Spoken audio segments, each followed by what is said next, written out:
Hello friends, welcome back to my channel JSSC वाला। कैसे हैं दोस्तों? आशा करते हैं आप लोग बहुत ही अच्छे होंगे। चलिए दोस्तों, उम्मीद करते हैं आप लोग का तैयारी बहुत ज़बरदस्त तरीक़ा से चल रहा होगा और तैयारी भी कर रहे होंगे, रिवीजन भी कर रहे होंगे, ठीक है, और बीच बीच में टेस्ट भी लगा रहे होंगे। चलिए इसी के बीच दोस्तों आप लोग को एक 3-4 पॉइंट बताने वाला दोस्तों। यहाँ से JSSC सीजल में आप मान सकते हैं कि 3 से 4 सवाल का हेल्प जरूर मिलने वाला, ठीक है। मान सकते हैं, बिल्कुल मान सकते हैं। देख लीजिएगा एग्जाम में हॉल बैठिएगा तो कहने मतलब एक क्वेश्चन कितना 3 नंबर का है, तो लगभग मिनिमम बता रहे 6 से 10 आप मान के चलते हैं। आपको यहाँ से यदि मान लीजिए जो हम बताने वाला आपको शायद नहीं पता है तो आराम से 8 से 10 नंबर आपको मिलने वाला है। और आपको पता है मैथ में बहुत अच्छा है आपका है कंसेप्ट, तो फिर कोई दिक्कत नहीं है, ठीक है। लेकिन फिर भी देखिएगा क्योंकि एग्जाम में कन्फ्यूजन हो जाता है, इसलिए हम करवा रहे हैं आपको, ठीक है। तो इसको देखिएगा दोस्तों जरूर, और चैनल को सब्सक्राइब नहीं किए चैनल को सब्सक्राइब कर लीजिएगा। और कोई भी अपडेट सबसे पहले पाने के लिए इस चैनल के साथ जुड़ सकते हैं आप लोग, ठीक है। चलिए ज़्यादा नहीं, छोटा वीडियो बनेगा, यहाँ जरूर देख लीजिएगा। क्वेश्चन यहाँ से हर शिफ्ट देख रहे बना ही क्वेश्चन वहाँ, ठीक है।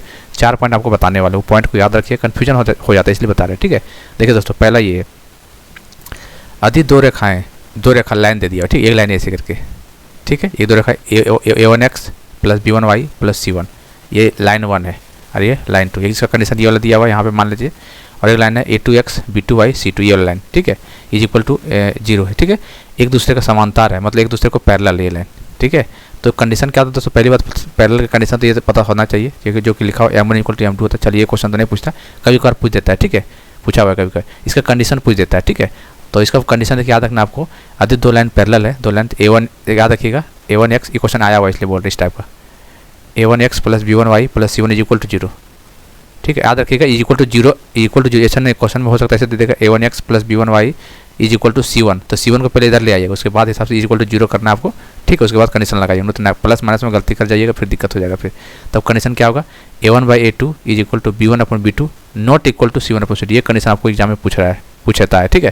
तो याद रखिएगा निकालने के लिए। अच्छा, जब लाइन पैरेलल होगा तो देख रहे हैं लाइन तो मीट नहीं करेगा कहीं, इसका मतलब नो सोल्यूशन, इसको क्या बोलते हैं? नो सोल्यूशन कंडीशन बोलते हैं। कोई हल संभव नहीं है, नो सोल्यूशन, क्योंकि मीट नहीं करेगा ना, कहीं मिलेगा ही नहीं, तो सोल्यूशन कहाँ से बनेगा? इसको नो इंटरसेक्टिंग पॉइंट बोलते हैं, फिर कोई प्रतिफेजन बिंदु नहीं होता है, तो याद रखना है, ठीक है। A1/A2 B1 equal to B1/B2 not equal to, यहाँ ध्यान दिया नॉट इक्वल टू यहाँ पर है, इक्वल C1/C2, ठीक है, ध्यान दीजिएगा। पहला कंडीशन ये है कि दोनों लाइन पैरेलल है, ठीक है। दूसरा लाइन ये है दोस्तों कि कोइंसाइड मतलब कोइंसिडेंट, मतलब एक दूसरे पर, जैसे कहने मतलब एक दूसरे पर संपाती है, ठीक है। एक लाइन है, इसी लाइन पे दूसरा लाइन है, कोइंसिडेंस है। इस कंडीशन में क्या होगा? देखिए लाइन तो पूरा कोइंसाइड है, मतलब एक दूसरे से मीट कर रहा है, इसका मतलब कि पूरा सोल्यूशन ही सोल्यूशन हो जाएगा। जैसे कि A1/A2 is equal to B1/B2 is equal to C1/C2, बराबर, सब बराबर। क्यों? क्योंकि एक दूसरे पर लाइन है, इसका मतलब क्या है? बहुत सारे सोल्यूशन होगा, इसलिए इन्फिनाइट सोल्यूशन इसको बोलते हैं। क्या बोलते हैं इसको? इसको infinite solution, many solution, infinite solution बोलते हैं, इसको बोलते हैं मेनी सोल्यूशन बोल सकते हैं। इसको याद रखिएगा, कोइंसिडेंट बोलेगा तो मेनी सोल्यूशन, पैरेलल बोलेगा तो नो सोल्यूशन, याद रखना है इसे। और हिंदी में देख लीजिए क्या बोलते हैं इसको, ठीक है, अनंत हल संभव पॉसिबल, इसमें याद रखना आपको, कंडीशन याद रखना है, तीनों बराबर होगा। अब पैरेलल वाला क्या होगा? Not equal to C1, B1 और C1 बराबर नहीं होता, ठीक है।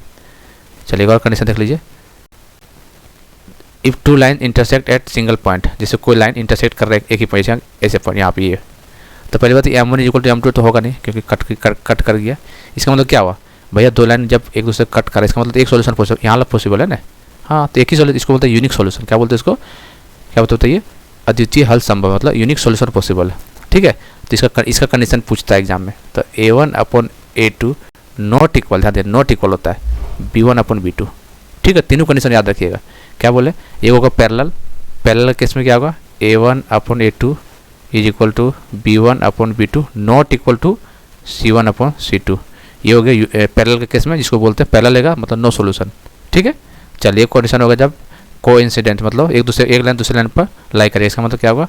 A1/A2 is equal to B1/B2 is equal to C1/C2, ठीक है, याद रखना, बराबर होगा, सब बराबर होगा।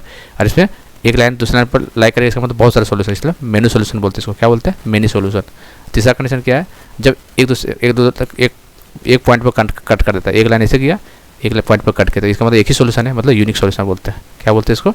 यूनिक सोल्यूशन, अद्वितीय हल संभव पॉसिबल है। इसका कंडीशन याद रखना है, A1/A2 बराबर मत कर दीजिएगा, ठीक है। कंडीशन यहाँ B1/B2 याद रखिएगा। एग्जाम में क्या जल्दीबाजी में A1/A2 is equal to B1/B2 पूछ जाएगा कौन सोल्यूशन है, तो एग्जाम में नॉट इक्वल टू पूछा रहा है, आंसर आएगा वही मार्क आ जाइएगा। आपको ध्यान देना है कि A1/A2 is not equal to B1/B2, कभी कभार कंडीशन ही पूछ दिया थी। बहुत ज़्यादा 3 को पॉइंट जो बताए काफ़ी इंपॉर्टेंट है। यहाँ से सवाल आपको देखिएगा फंसने का एक जरूर पक्का देखने को मिलेगा आपको, ठीक है। जिनका मैथ तो बढ़िया हो तो चल ठीक है, फिर भी एक बार देखना जरूरी है क्योंकि कन्फ्यूजन हो जाता है। और जिनका अच्छा नहीं उसके लिए तो भाई बहुत अच्छा वीडियो है आपके लिए, ठीक है। जरूर देखिएगा आप लोग एग्जाम से पहले इसको। दूसरी बात ये देखिए, ये वाला यहाँ से आपको 2-3 सवाल मिलेगा आपको हेल्प, देखिएगा, ठीक है। ट्रिगो से देखिएगा, कोई भी एग्जाम पूछा है JSSC का, वहाँ से 2-3 सवाल डाल रहा है। और खासकर डाटा एंगल पूछ देगा, जैसे cos 30 प्लस ऐसे करके दे देता है उसको सॉल्व करने के लिए। तो जब तक ये वैल्यू आपको याद नहीं रहेगा तब तक नहीं बनेगा क्वेश्चन, ये चीज़ याद रखिएगा, ठीक है। तो इसको याद कर लेना, आपको कैसे याद करना है, जैसे भी करना याद कर लीजिए, ठीक है। बहुत इंपॉर्टेंट है। देखिए आपको क्या साइन याद करना है, कॉस याद करना है, टेन करना है, बाकी सब तो अपने आप याद हो जाता है। साइन थीटा 0, 1/2, 1/√2, √3/2, 1, ठीक है।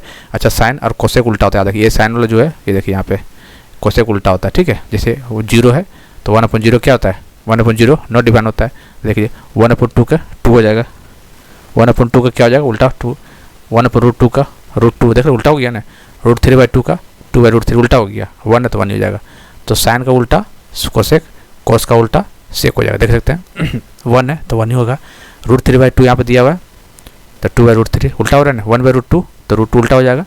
और यहाँ से देखिए जो वैल्यू यहाँ से इधर गया वो एक कॉस का इधर से इधर आया, देख सकते हैं आप लोग। हालांकि जिसको नहीं पता उसके लिए बता रहे, हालांकि पता ही सभी को होता है। जैसे यहाँ से 0, 1/2, 1/√2, √3/2, 190 तक, फिर यहाँ से स्टार्ट हो जाता है ऐसे 0, 1/2, 1/√2, √3/2, 1, देख रहे हैं ऐसे स्टार्ट होता है। उसी तरह देखिए 10 में 0, 1/√3, 1, √3 नॉट डिफाइन, इधर से देखिए 0, 1/√3 ऐसे गया, फिर ऐसे सेम हो जाएगा। 10 का कॉट उल्टा हो जाएगा इधर से 0, 1/√3, 1, √3 नॉट डिफाइन, देख रहे हैं। तो ऐसे भी याद कर सकते हैं, ठीक है। तो ये तीन पॉइंट आपको याद करना, ये याद करना, ये याद करना। नहीं भी देखिए एक साइन याद है तो हो जाएगा काम, और एक 10 2 आध कर लिए तो आपको दिमाग पूरा चीज़ कंप्लीट है, ठीक है। क्योंकि यदि साइन याद हो गया तो साइन याद हो गया, मान लीजिए 0, 1/√3, 1/√2, √3/2, 1, तो कॉस कैसे निकाल लीजिएगा। जैसे देखो साइन 0 पे 0 है तो कॉस में यहाँ पे देखिए यहाँ से स्टार्ट कर दीजिए कॉस। साइन कैसे स्टार्ट कर रहे हैं तो कॉस के यहाँ से स्टार्ट कर दीजिए, ले वही चीज़ है, उल्टा कर देना है, ठीक है। तो हो गया इधर। उसी तरह 10 का याद कर लेंगे 0, 1/√3, 1, √3 नॉट डिफाइन, फिर कॉट का सामने इधर से स्टार्ट कर देंगे 0, 1/√3, 1, √3 नॉट डिफाइन, देख रहे हैं। और साइन का रेसिप्रोकल कोसेक और कॉस का रेसिप्रोकल सेक और 10 का रेसिप्रोकल कॉट, देख रहे हैं वही चीज़ है ना, सेम चीज़ है, वैसे कर सकते हैं। जैसे भी याद करना याद कर ली, लेकिन ये इंपॉर्टेंट है दोस्तों, ठीक है। जो साइंस बैकग्राउंड है, जो मैथ अच्छा से आता है जो, तो अच्छा कर लेगा, कोई दिक्कत नहीं। जिसका दिक्कत है आर्ट्स कॉमर्स वाले को तो इसको जरूर रट लीजिएगा, जैसे भी रटना बता दिए, 1-2 याद कर लीजिए, उसके बाद सब एक याद करने की जरूरत नहीं पड़ता। एक साइन याद कर लीजिए और एक 10 याद कर लीजिए, बाकी सब अपने आप हो जाएगा। लेकिन यहाँ से क्वेश्चन बनेगा 2 से 3 सवाल, आप देख लीजिएगा, ठीक है ना। चलिए सोचे कि हम सोचे चलिए करवा देते हैं, इसको हम डाल देंगे ग्रुप में, इसको ठीक है, टेलीग्राम में डाल देंगे ये इसको, ये एंगल को सुबह सुबह उठ के 1-2 बार रट लीजिएगा, एक साइन और 10 वाला, उसके बाद काम आपको बन जाएगा। एग्जाम में कन्फ्यूजन नहीं होना चाहिए, पता चला कि साइन 30 की जगह हो जाएगा 10 30 की जगह 1√3 पुट कर दिए, फिर मामला सब पूरा आ जाएगा। मतलब आसान क्वेश्चन आपको फिर आपको रैंक पीछे ले जाएगा आपको। तो याद कर लीजिए क्या है उसमें, आप लोग पढ़े तो होंगे, ऐसे बात थोड़ी 19 में सबको पढ़ता है इसको, बस अभी एक बार देखना होता है, ठीक है ना। चलिए तो टेलीग्राम में इस PDF हम डाल देंगे, ये भी डाल देंगे और ये भी डाल देंगे, ठीक है। रिवीजन कर लीजिएगा। चलिए दोस्तों फिर चैनल को सब्सक्राइब कर लीजिएगा, जाने से पहले मिलते हैं अगले वीडियो।